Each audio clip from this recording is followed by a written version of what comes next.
केंद्रीय जल शक्ति मंत्री गजेंद्र सिंह शेखावत ने नागरिकता संशोधन अधिनियम को लेकर विपक्ष को आईना दिखाया। शेखावत ने कहा कि जिन लोगों को नुक्ताचीनी करनी है वह हर चीज में राजनीति देखते हैं और राजनीति ही देखेंगे।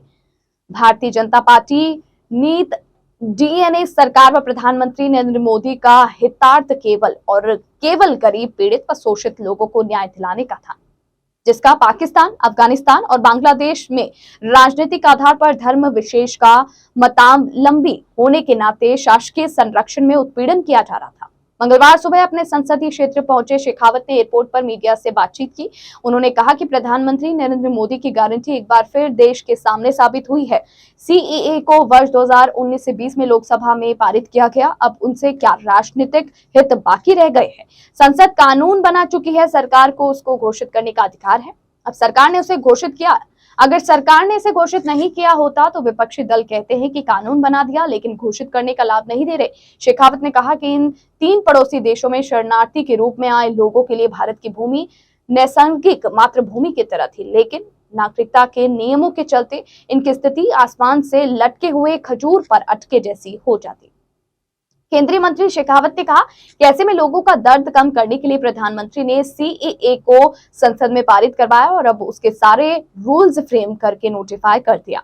ऐसे सारे विस्थापित लोग, चाहे वो हिंदू, सिख, जैन या बौद्ध होंगे, इन सबको नागरिकता में प्राथमिकता मिलेगी। जो लोग वर्ष 2014 तक आ गए हैं उनको शीघ्र नागरिकता मिल जाएगी। मोदी की गारंटी एक बार फिर देश के सामने सिद्ध हुई है। भारत के पड़ोसी देशों से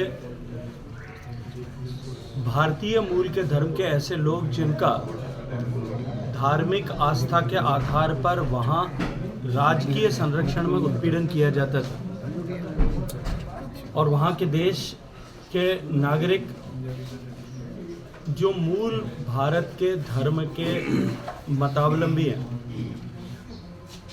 उनके लिए निश्चित ही भारत की भूमि नैसर्गिक मातृभूमि की तरह थी।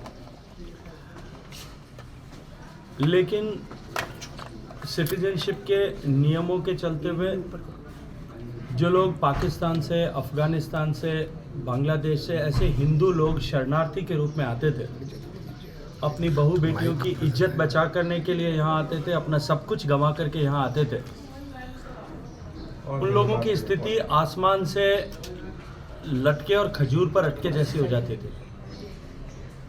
6-7 साल तक तो अप्लाई करने की पोजीशन में नहीं होते थे। उसके बाद में एप्लीकेशन और उसके प्रोसीजर में 10 से 15 साल तक कम से कम वो सड़क पर रहने के लिए मजबूर होते थे, क्योंकि नागरिक न होने के चलते हुए उनके पास किसी भी तरह का पहचान प्रमाण पत्र नहीं होता था। न वो बैंक का खाता खोल सकते थे, न अपने बच्चों को स्कूल में एडमिट करा सकते थे, न वो कोई व्यापार व्यवसाय कर सकते थे, न टेलीफोन ले सकते थे, न मोबाइल ले सकते थे, न सरकार की योजनाओं का लाभ ले सकते थे, न ही किसी तरह का धंधा कर सकते थे, न ट्रैवल कर सकते थे कहीं भी। माननीय प्रधानमंत्री जी के आशीर्वाद से 2015-16 में जब मैंने इस विषय को लोकसभा में उठाया था, उसके बाद में आदरणीय राजनाथ सिंह जी जो उस समय गृह मंत्री थे, उन्होंने इसमें कुछ अमेंडमेंट करके अनेक राहतें प्रदान की थी। इस कानून को 2019-20 में लोकसभा ने पारित किया। उसमें अब क्या जो है राजनीतिक हित बाकी रह गए। पार्लियामेंट कानून बना चुकी है, सरकार को उसको घोषित करने का अधिकार है, सरकार ने उसको घोषित किया। अगर सरकार ने घोषित नहीं किया होता तो ये कहते कि कानून बना दिया लेकिन घोषित करके लाभ नहीं दे रहे। देखिए, जिन लोगों को नुक्ताचीनी करनी है और हर चीज में राजनीति देखनी है, वो राजनीति देखेंगे। भारतीय जनता पार्टी की, एनडीए की सरकार का, माननीय प्रधानमंत्री जी का निहितार्थ केवल और केवल ऐसे गरीब, पीड़ित, शोषित लोगों को न्याय दिलाने का था, जिनका राजनीतिक आधार पर धर्म के किसी धर्म विशेष का मतावलंबी होने के नाते शासकीय आधार पर उत्पीड़न किया जा रहा था। ऐसे देशों में उनको लाभ होगा और निश्चित रूप से उनकी आने वाली पीढ़ियां भारत में रह करके माननीय प्रधानमंत्री